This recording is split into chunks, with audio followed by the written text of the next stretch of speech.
the NFC South is not exactly a juggernaut when it comes to winning. If you win 9 games, you have a chance of winning that league by that division, by several games. Greetings and salutations and welcome to the Odd Coaches Podcast. I am your host, Dr. Keith Adams, and on today's Top Shelf Tuesday edition, should the Commanders ask for a hometown discount for Terry McLaurin, or should Terry McLaurin give the Commanders a hometown discount? We'll talk about coaches on the hot seats, and we're also talking about taking care of your players off the field. With me today, our teacher of the month every month, Mike Connors. Mike, let's start off with the Commanders. Should Terry McLaurin give them a hometown discount? So his contract, he's looking for $30 million, which is a reasonable amount based on what others are getting paid, but he's about to be 30. This is top half money, and the Commanders have that nice little window where their quarterback is not going to cost them that much. McLaurin is the only receiver in franchise history that's had 5 consecutive 1,000-yard seasons. This guy has done everything the right way, but this is a business, and you're not too far gone to know that. Mike, what do you think, sir? I mean, players need to get their bag when they can. I totally understand that. Now, certain players are willing to give hometown discounts to stay where they are if they like it. I mean, we'll go back to baseball for a minute. Aaron Judge could have gotten a lot more money to go back home to California and play for either the Giants or the Padres. And he chose to stay in New York for a discount. Now, his contract as a discount is, relatively speaking, he's still making over $250 million and, well earned for what he does. But these men have a limited shelf life, shall we say, in their career. So I do not begrudge anyone who wants to make as much as they can during their career. Now, that being said, if he likes it in Washington playing for the Commanders, he might not get the $30 million a year that he wants. This year, the Commanders only have $22 million in cap space left. So I don't know what their long-term projection is, but tying up a 6-foot receiver for 3 years at $90 million is a lot of money for a mid-sized receiver. Is he a good player? Absolutely. Numbers speak for themselves, but he is not a Megatron 6'5", 6'6" receiver who can do it all. He's a good, solid, dependable receiver.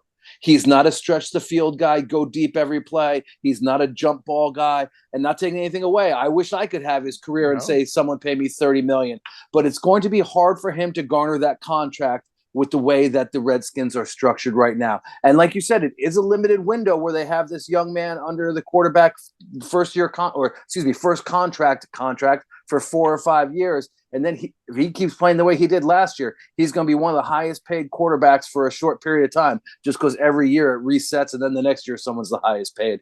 So They have to decide where they want to spend their money.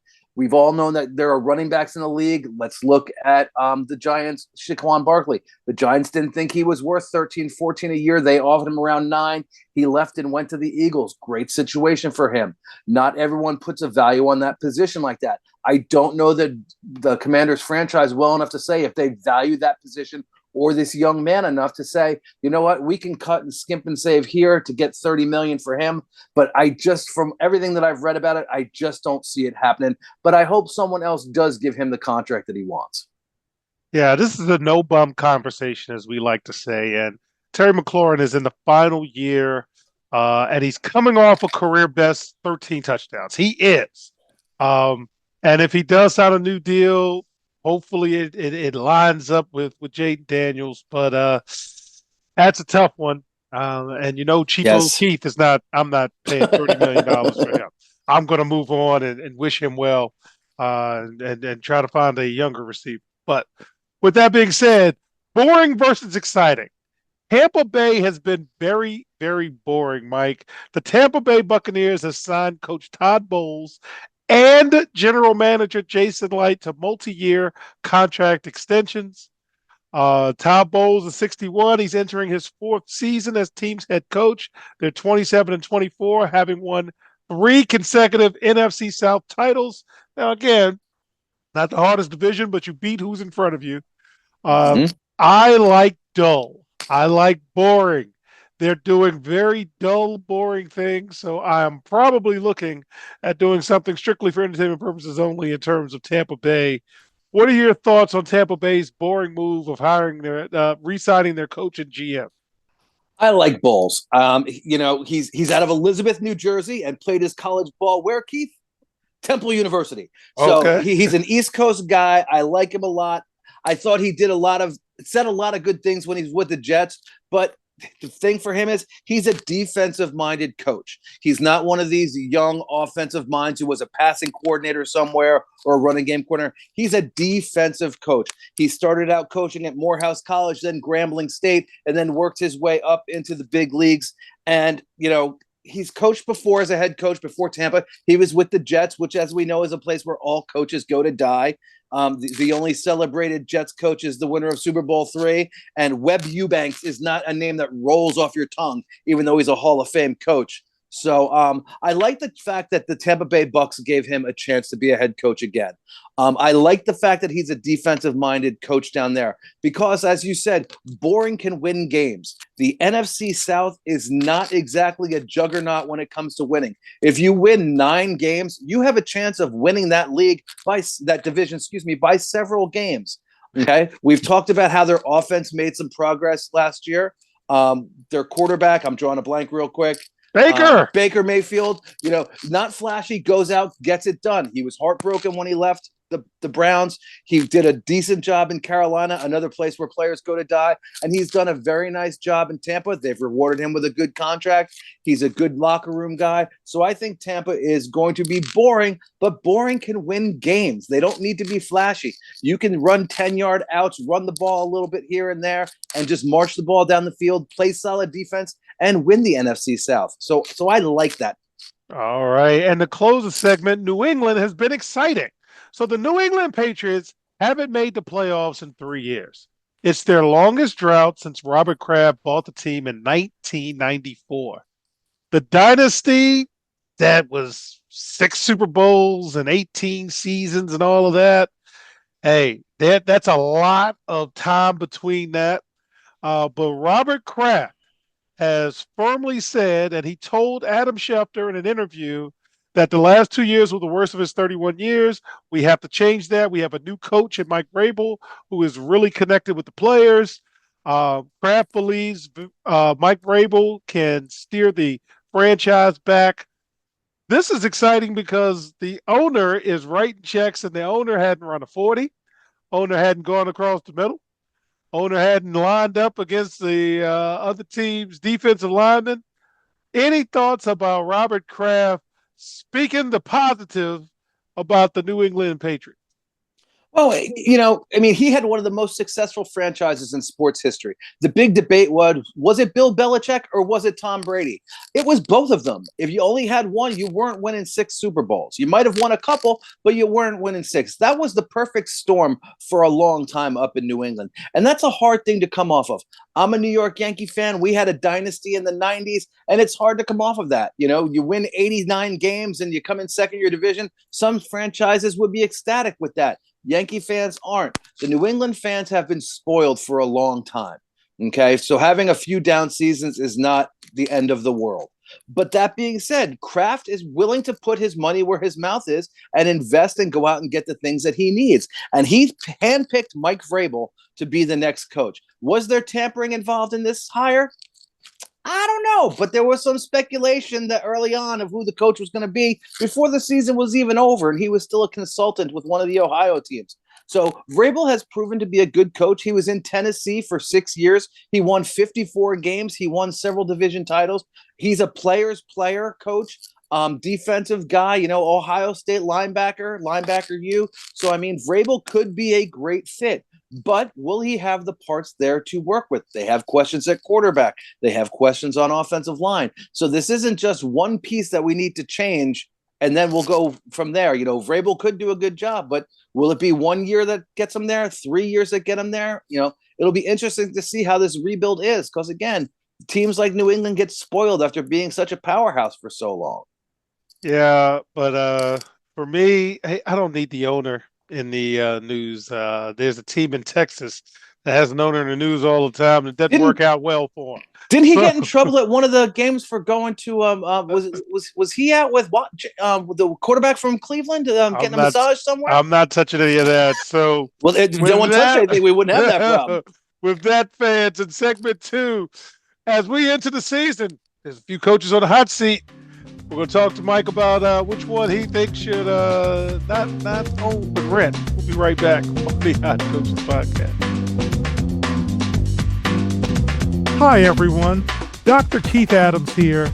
And for over 30 years, I've dedicated my life to helping student athletes succeed, not just on the fields and the courts, but in the classroom and beyond. And that's why I founded the CKA Save Project.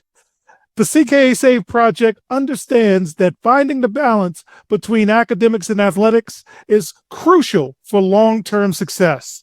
That's why the CKA Save Project offers a range of programs, including personalized consulting, mentorship, and coming in 2027, our innovative Gap Year Basketball Academy designed to assist both young men and women reach their full potential both on and off the court.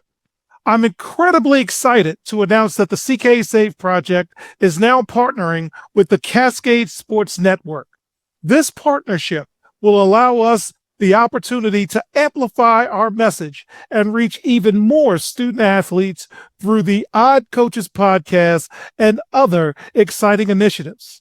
Join the CKA Save Project and the Cascade Sports Network as we empower the next generation of student athletes.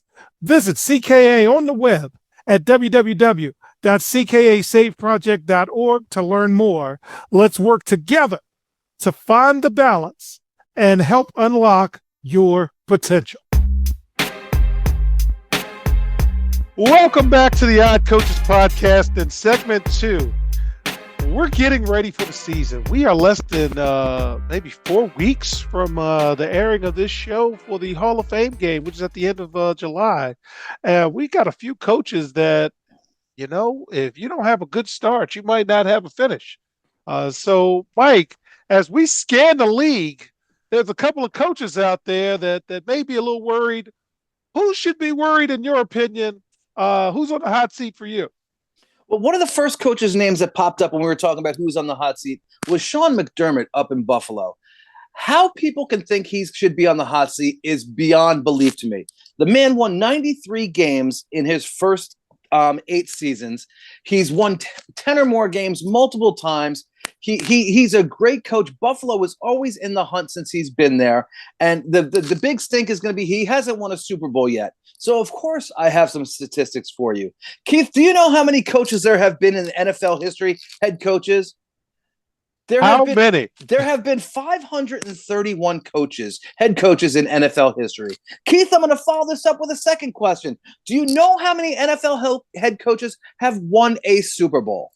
How many? 35 coaches have won Super Bowls. Okay. So we're talking 7% of all coaches in history have NFL head coaches have won a Super Bowl. So holding McDermott to the high standard of, he hasn't won a Super Bowl yet is absolutely ridiculous. You're telling me that Marv Levy, a former coach in Buffalo, didn't do a great job in getting to 4 straight Super Bowls? You know how many coaches would kill to get to 1 Super Bowl? Let's see. What's 531 minus 35? Double that to 70. A lot. Okay. So this guy's doing a great job. He has a future Hall of Fame quarterback there. He has a lot of offensive pieces. He has a good defense. The coaching staff gets picked every year to be head coaches other places. See Giants Brian Daboll. Okay. So this is a guy who's winning, and he's winning a lot. Anyone who thinks he should be out, it's absolutely ridiculous. All right. Well, I'm going to actually jump on the train here. Mike McDaniel in Miami. It is well documented that I'm not a fan of Mike McDaniel. He is entering his 4th season with the Dolphins. And look, he's gone 28-23. The roster is kind of the roster. The AFC East has not had a dominating team. Buffalo's good, but the Jets haven't been any good, and the Patriots haven't been any good. So He talks a lot and has produced very little. And when you had an opportunity to move away from Tua, you just didn't. So, yeah, I'm not a fan. And I think he needs to understand that this year he has to win, or you may be up for Yeah. coordinator position next year. Yeah, he's an anomaly of a coach. I mean, he went to Yale as a player, was a wide receiver. He started coaching in the league at 22 years old with his hometown Denver Broncos, and then he went to the Texans from there. So he's even though he's a young man in his 40s, he's been around a long time. He has a lot of experience. I do not see the appeal of him as a head coach. He has a average to above average roster every year. They seem to underperform in games. Tua, we've talked about Tua at great length with his injury history, how they could not have drafted someone to try to either replace him or just bring up to be another quarterback of that caliber amazes me. We always worry about Tua and his health. He's one hit away from being carried off the field for good, I'm afraid. And with CTE, we've talked about the brain injuries. I'm petrified for that man's future. But And win a road game in December. How about that? No, they can't do that. Well, Miami's never been a great road team in the cold weather. That's why they're in Miami. But I think he's one of these guys that talks a great game. You know, went to Yale, obviously very smart, probably great X's and O's guys when you're having a conversation. But I just don't see him implementing that on the field on a regular basis. So yeah, he's definitely in trouble. And as we close this segment, do you think your boy in New York is in trouble, or what do you think? Yes and no. Yes and no. I mean, Dable has been there for a bunch of years. His first year, he was the coach of the year, won an away game in the playoffs. Everything looked like it was sunshine, rainbows, and unicorns. So since then, things have been down. But we've always said Dable has never had his quarterback. A lot of coaches, when they come in right away, want the guy that they want, and they're going to work with that. He didn't have that option. He worked with Daniel Jones for several seasons. The first season, Jones looked great, led them to a good record, big win against the Vikings in the postseason. So things look good. Then not so good. But that being said, Dable has gotten his guy. He's gotten three guys this year that he handpicked. You know, Jackson Dart is the projected starter in the future. This year, it's going to be Russell Wilson. So Wellington Mara, the owner, has said that the team has to show improvement this year. Now, when you won 3 games last year, does improvement mean 4?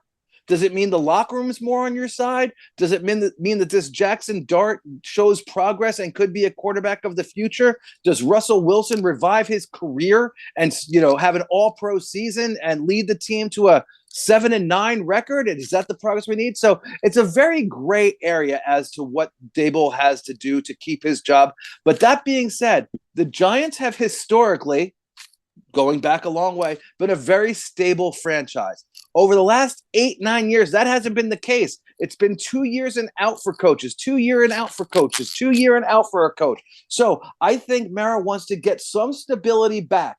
I think he likes the general manager. I think he likes Dable. I mean, he went in the press right away saying, with Jones, we did everything we could to screw this kid up with changing coaches and coordinators. So I don't think he wants to throw Dable out right away. I think he wants to give him the opportunity to prove again that he can be a head coach in New York. And I think he has the tools. I think this team has made some good moves. You know, Wilson at quarterback, established veteran, got the rookie that he wants that doesn't need to play this year. And for the next year, they have, what's his name under contract? The quarterback, Jameis Winston, on a 2-year contract for next to nothing. I think it was $8 million a year. So if Dart's not ready to start next season for a couple of games, put in Winston and then roll Dart in. Everything in the press up here has been how well Dart has been adjusting to the league and how well he looks in camp. And will he get a start this year? I'm hoping that is not the case because I don't want to see him get thrown in too early. We've talked about quarterbacks getting thrown in too early before in this podcast. So I want Dart to be the number 3 guy this year. Let Wilson run it this year. Let Dart absorb everything. And Wilson doesn't need to be a mentor. Just be an example. We've talked about that in the past too. Show Dart how to be a quarterback. You don't have to hold his hand. You don't have to explain everything in meetings. Lead by example, and Dable will be fine. All right. So now, fans, in segment 3, the league listed the teams who have the better family environments and so forth. We definitely want to talk about that and see what direction the teams who are doing well are going in compared to the teams that are struggling. We'll be right back on the Odd Coaches Podcast. Hi, everyone. I'm Dr. Keith Adams, and for years, I've witnessed the struggles student athletes face on how to truly balance the demands of academics and athletics. It's a question that I have dedicated my life to answering. That's why I wrote Finding the Balance, my personal journey to academic and athletic success. It's more than just a book. It is my personal journey, and it is filled with hard-earned lessons from decades as a coach, educator, and now president of the CKA Safe Project. Inside, you will find practical advice, real-life stories, and a clear roadmap to help student athletes, coaches, and parents navigate the complex world of balancing sports and education. And now I am thrilled to bring this message to a wider audience as a proud member of the Cascade Sports Network. We're partnering to amplify these crucial conversations about student-athlete success.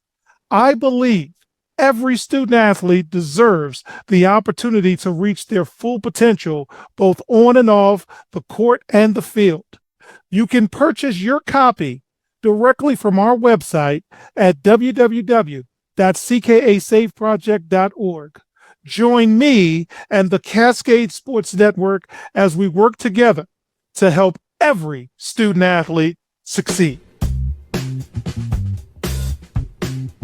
Welcome back to the Odd Coaches Podcast in segment 3. How NFL teams are reacting to survey on family treatment. So next week, fans, begin our NFL division previews. And the last thing I want to talk about before we bring in our cavalcade of stars next week is how teams do business. So let me give you an overview. In February, when the NFL Players Association released their annual report cards, the Cincinnati Bengals received the lowest score, an F-, in the treatment of families categories, and the Atlanta Falcons received an A, which is the second highest grade. So the report cards are based on a survey of almost 1,700 players across the league, administered from August 26th to November 20th, 2024, and it included grades on everything from head coach to team travel and the locker room. And according to the NFLPA, the answers were collected anonymously. So, Mike, you've had a chance to review most of the results. Is there a team that caught your eye either for how well they treated players or how poorly they treated players? The floor is yours. Yeah, I mean, some of these teams, it amazed me at how poorly they scored. And I would think that certain teams would try to go above and beyond to make themselves more appealing as a destination. Okay. Some teams historically have not been the most successful franchises. Let's go with Cincinnati, since you brought them up already. Okay. Cincinnati is a lovely city. I've been there for a baseball game on business in the past before I was a teacher. If I was a professional athlete and had my choice of cities to go to, Cincinnati would probably not be one, for the simple fact of dollars. We're talking marketing. It's a mid-market. It's not a huge market. It's not Los Angeles. It's not Dallas. It's not Miami. It's not New York. So certain things would have to be more appealing for me to choose to play there. Now, if one of the things is that my family is going to be treated as gold, like gold when they're around, that would be something I could say, okay, well, I'm on the field. I know my wife, my children, my parents, when they're in town, are going to be treated in a wonderful way. Okay. Some towns like Atlanta, we read about them. They have a certain suites for players and their families after the game they meet at. Others, like Cincinnati, set up a tent in the parking lot for them to meet in. I've seen high schools with nicer setups than a tent in the parking lot. So things like that just amaze me. The amount of money these franchises have is just ridiculous. For them not to have set up something in the way of a restaurant or lounge for families to come to, if they choose, they don't even have to. Okay. I know with college recruiting, I have a friend who worked at Wake Forest. one of the best golf programs in history. They started losing a lot of recruits, and a famous player, not graduate, but player, Arnold Palmer, came to school and said, why aren't we getting the same players that other schools are anymore? And they said, well, other teams have special houses and on-campus facilities. So Mr. Palmer said, okay, we need to rectify that situation, and they did. They built a golf house with an on-campus driving range, a laser floor in the basement of the house for the people to putt in. All of a sudden, it was more appealing, and Tiger Woods' niece went there to play golf. Okay, that's why it was a good program, but this amenity put it over the top. Clemson invested millions and tens of millions of dollars in their football facility. They have nap rooms. They have a slide in the lobby. They have every facility you need for a college program. Okay, other colleges are the same. These are just two that I'm familiar with. And if a pro team can't do something along those lines for its players, and it's a smaller roster, there's more cash involved. Okay, it's ridiculous to me that they can't treat their players better and have things like that. I mean, Dallas, none of us love Dallas except George, and reading things about their family movie night, ice cream trucks, little things like that go a long way to keep your family happy, especially when there's little kids and mom has to watch them by themselves during the game because dad's playing. Having child care available was another thing that Dallas did. I think a lot of programs do that actually, but things like that are just something that could put a smaller mid-market team higher up to free agents. And if it comes back as bad, why would you want to submit your family to that when you can go to Atlanta, same size market most likely, and have them treated as gold? It just doesn't make sense. Yeah, and as somebody who has been management, these are the things that I think get often overlooked.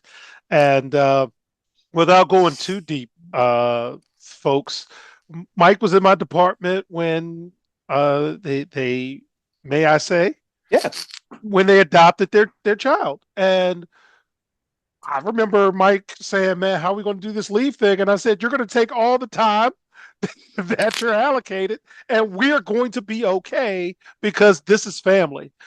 And around the same time, I had my son, Keith Jr., and I took all of the time, and we worked for folks who cared enough about us to say, we got this.